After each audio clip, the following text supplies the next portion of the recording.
Hey, what's up, you guys? Today I have an assignment to move an access point in a retail location to provide better coverage on the sales floor or the product floor. So I've got 1 hour to do this, which seems a little tight because you start dealing with access points. Who knows? Anyway, so I'll bring you along on the adventure and we'll see how it goes. So I get in the store, talk to the store personnel. They weren't really sure exactly where it is this access point was. I tried looking at the patch panel, thinking I'd find some clue there. After a bunch of searching, we eventually figured out it was totally in a place where the support people said it wasn't. And so there it is. And I had to take the access point off. And then we had to push up the ceiling tile and remove the old jack.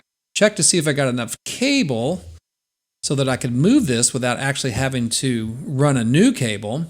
And I was very lucky in that department. So it turned out there was about like 30 feet of service loop, which was great.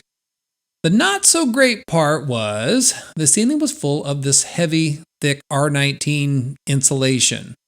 And if you've never worked with that before, it's not a fun thing to do. For one thing, it makes the ceiling tiles really heavy and hard to push up. In fact, in some cases, you can't push them up. And then when you do, you end up getting this stuff on your face and on your arms, which makes for kind of an itchy experience for the rest of the day. Anyway, so after some toil, I finally get the cable where I need it. Now, I had taken the RJ off of it, so I had to re-terminate it.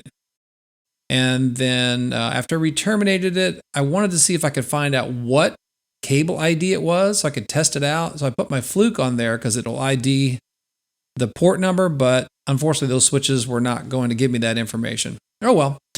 So then I get busy mounting the mounting bracket. Now if you've never worked with these Meraki like MR33, 36, 44s, the mounting bracket is kind of complicated the first time you do it. Now once you get used to it, it's actually kind of genius. So anyway, just that's me getting that there. Oh, look, I got a great link light. I was kind of hanging out to see if it was going to turn green, but like, all right, tired of waiting. Let's go ahead and put it up there. I got to call support anyway because they're going to have to verify that it's working, so they'll tell me if it's not green.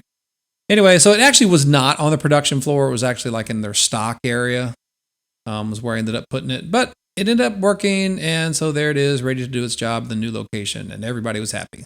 Thanks for watching.